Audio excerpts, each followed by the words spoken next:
guys, napakahirap talaga maghanap buhay. Kainitan ng panahon, nandito pa rin tayo nagbibiyahe.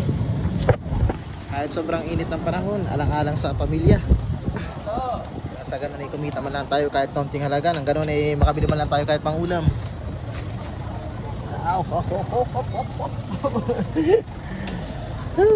Ano na ito? Atin na ito.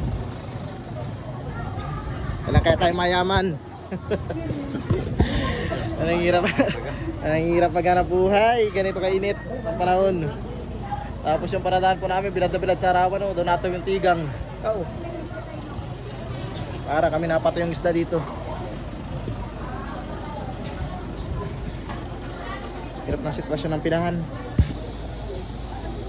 So ito guys, so yung aming dispatcher, mukhang init na rin ito sa kinatatayo namin dito sa pinahan.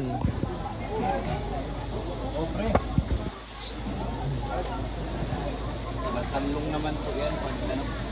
Napakainit sobra.